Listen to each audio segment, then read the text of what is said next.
Y'all, you ready for the absolute GOAT parlay for this week? Took me like 30 minutes, but here it is.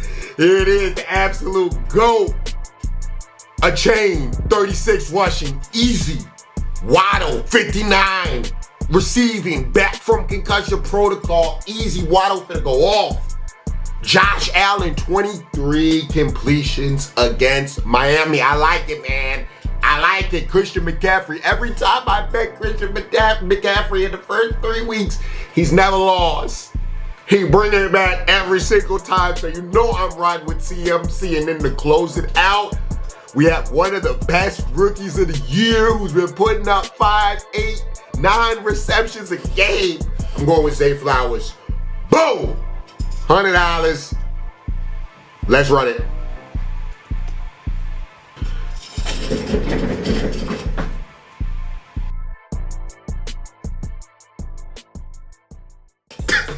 Hey, this nigga got all the toxic mids. It's the same dude that made that Mikey mid that I ain't dropped. I don't know if I want to fight with him or not, but his titles be getting me, because they be negative.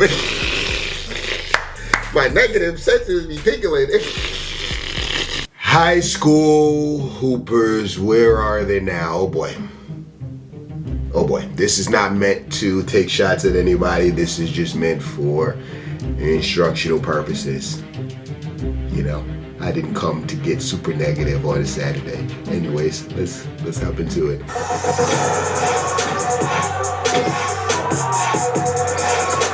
These players got the first wave of social media. Oh yeah, what happened to that big ass nigga? They went viral in the mixtape era, where a single 2-minute highlight reel could get Chill, get off that with Kyree. But what happened to all of those high school superstars? Where are they now? Chill. Ain't no way that nigga didn't make the league. That nigga is 20 feet tall. Tony Farmer was supposed to be the next LeBron James, but he I never heard that. And not in a good way. Farmer was in court for beating his girlfriend. Standing at 6'7" and 245 pounds of nothing but muscle, Farmer was a versatile small forward who could do everything on the court. Farmer was a top college recruit, and then he Ray Riced his career. In 2012, 2 years before Ray punched his fiancée in the elevator, an 18-year-old Farmer did the same thing to his ex-girlfriend. Tony assaulted and beat up his ex, threatened to take her life, and forced her to stay with him. After a doorbell camera in her apartment recorded the attack, Farmer was indicted with charges of kidnapping, assault, and robbery. Tony pleaded guilty to all 3 charges. He really needs help. I don't think Jill will give him that. And was sentenced to 3 years in prison. As the judge was saying the length of the sentence, Farmer fainted and collapsed. He became the bruh meme. And it's a shame that this was the highlight of his that went viral, and not some mean poster dunk. That's tough. However, after he served his sentence, Tony enrolled at a community college in Texas, averaging 17 points, 9 rebounds, and 3 assists across 2 seasons. In 2017, he declared for the NBA draft, but went undrafted and was forced to take his talents overseas. Farmer played in Qatar, South America, and Mexico, where in 2022, he even became an all-star. Tony's now a reconciled family man and is a proud father of 2 boys. Maybe he's not a superstar like LeBron, but he's in a much better place than he was in 2012. That is fucking Tony tough. and many other high school stars got famous for talk dunking. about a There were fucking group of players fumble. in New York who made layups Good more Lord. than ever. Their names were Isaiah Washington, Jaquay James, Javon Quinterly, and Sid Wilson. And they started the Jelly Fam movement. That nigga just called out all of the This is why I don't know if I can fuck with this nigga. He is so negative. Good Lord. What is this nigga on, bro? This is fucking... I'm doing this shit at 7 in the morning because the goddamn Shadur about to come on at 7 in the morning. You see, I got myself as my background. Shout out to everybody that like my phone. Anyways, this nigga be getting negative in the morning. God damn, bro. Chill. Whether it's an insane spin, what is he on? Double clutch or switching hands. And we always would say jelly, like anytime somebody laid a ball up like jelly.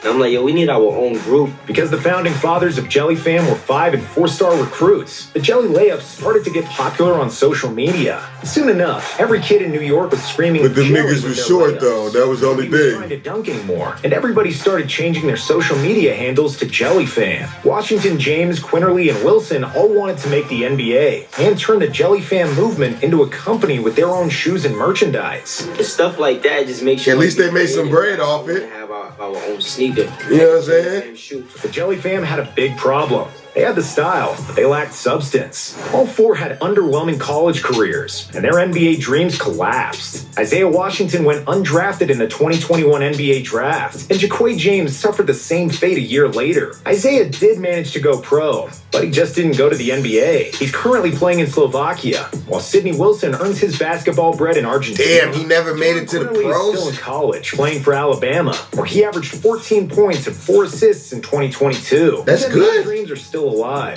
At least 3 of us in NBA. Hopefully, I'm praying. You gotta make it, Brody.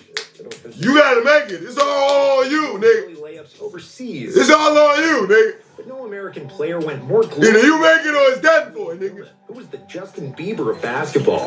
At the age of 11, They call that nigga the J. Bieber. becoming the youngest and shortest player to ever play They varsity. call that nigga Biebs. I ain't never. Game through. Doesn't matter how big, how tall you are. He's just so much quicker and faster. See, Julian's obsession with basketball started at the age of 3, and his father trained him like he was an NBA pro. My biggest story about watching him play is just seeing how well he performed. He has tremendous ball handling and court sense. Julian was dribbling and shooting until his little arms started to hurt, and he wouldn't leave practice until he made 100 free throws, 200 floaters, and 200 jump shots every day. As a 5th grader, he played middle school basketball, but after he scored 91 points in a game, his dad decided that Julian needed a greater challenge. Because he was attending a private school, Newman was able to join the varsity team, thus becoming the youngest varsity player in American history. Julian was an 11-year-old point guard standing at 4'5" and weighing 70 pounds, and was at least 3 years younger and a foot shorter than everyone else on the court. Wait, I had no idea that nigga was 11 years old on varsity. What the hell? Nigga, I never played off.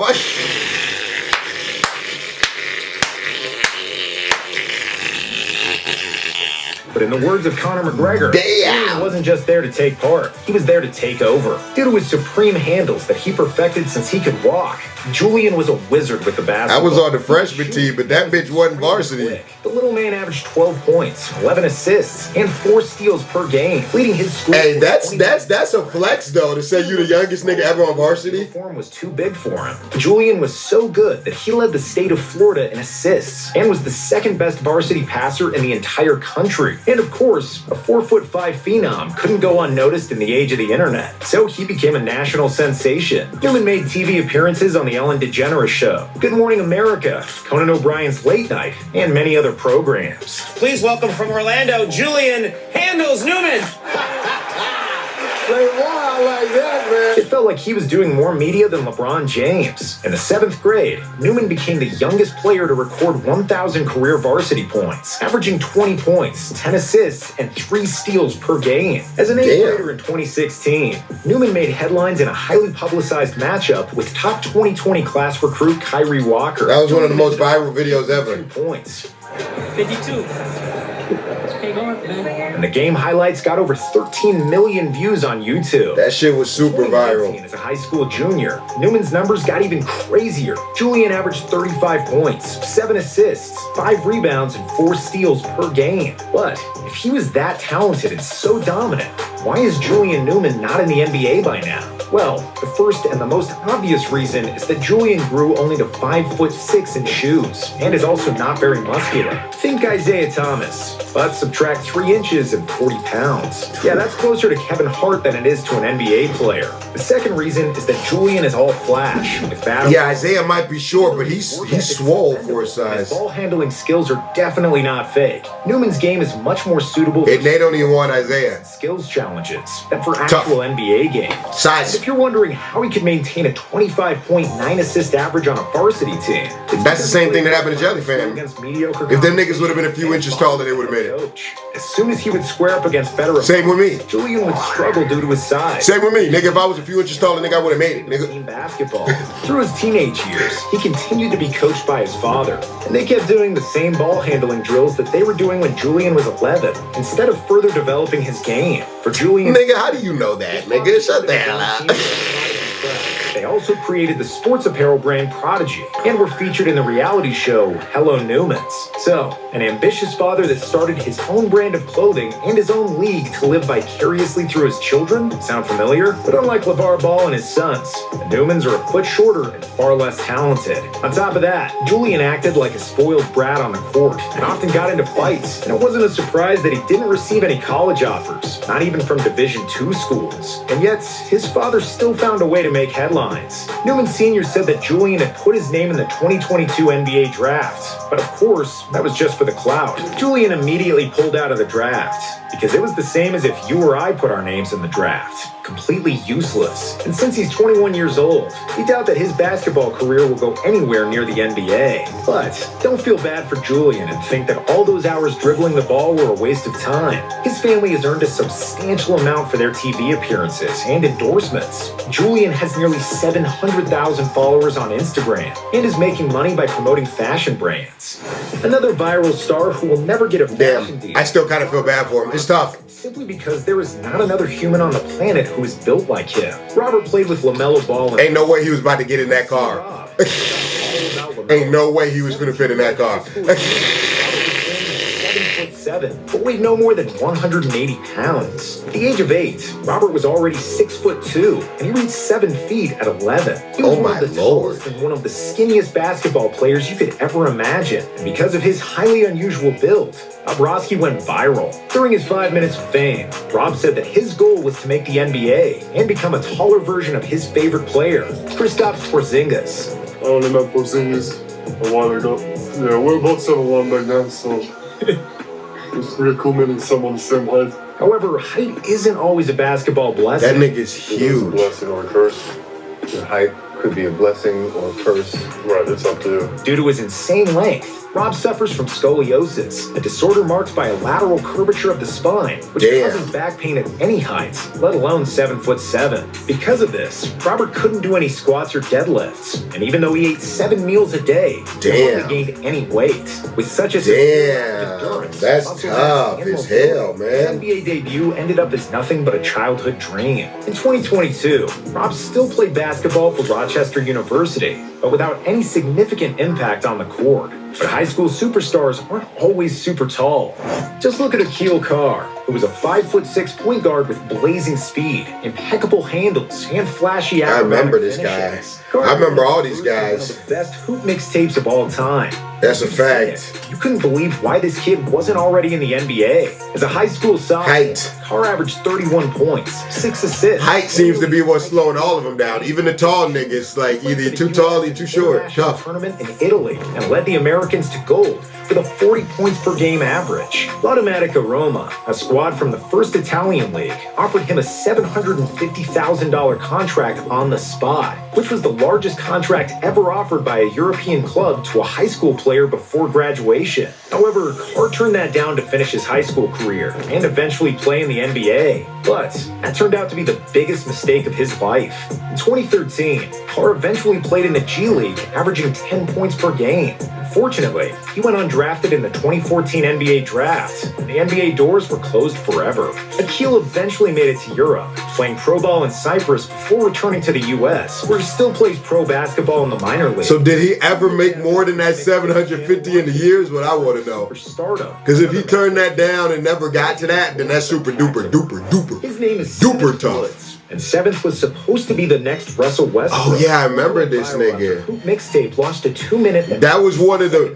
This was one of the most requested mixtapes I ever got. I got more requests on this mixtape than like just about everyone. This was one of the most.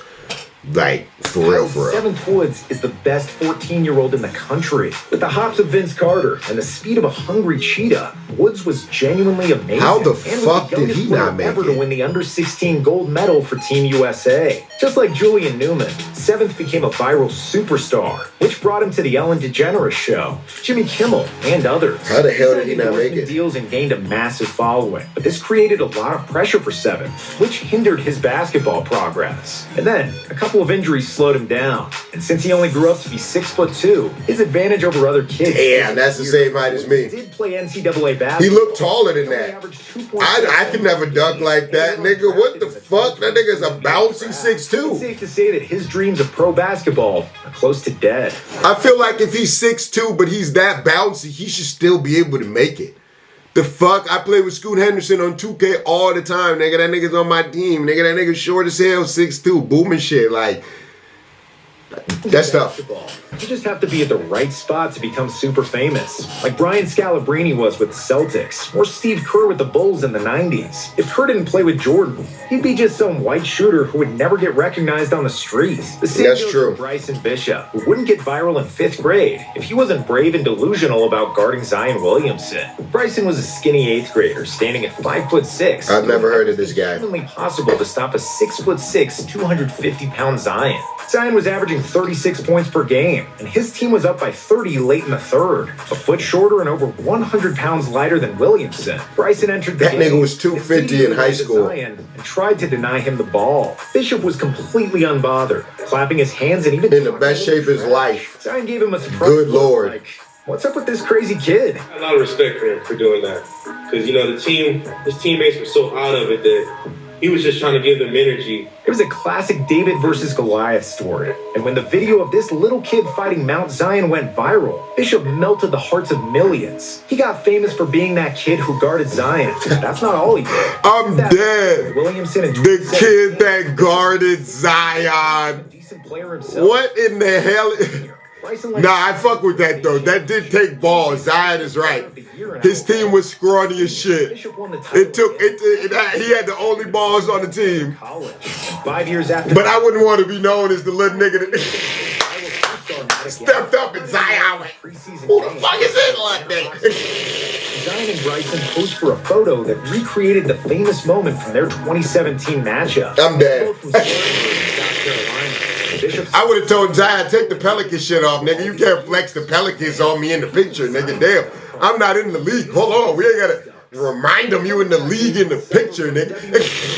Kyree Walker got famous jail. Once he sprouted to 6'6", he was labeled as a 5-star recruit. As a high school freshman, Kyree averaged 21 points per game, but his game kind of stalled, and it's safe to say the internet fame got to his head. He waived his college eligibility and entered the 2021 NBA draft. But like McClung, Walker went undrafted. He then played in the G League in the 2022 season, but after he averaged only 4 points per game, it seemed like his NBA story will never be written. A very similar fate happened to other mixtape stars like Jim Gatwich and Quay Parker, who were both viral sensations due to their dunking ability. But neither one of them made it. Their peak happened in high school. There were a few other names who got on NBA scouts' radar due to high school mixtapes, and one of the most famous ones is the Maker family. Brothers Thon and Mature and their cousin Makur Maker were all supposed to be the next Kevin Garnett or Anthony Davis. But despite all of them being 7-footers and looking like KG on their mixtapes, their careers never panned out in the NBA.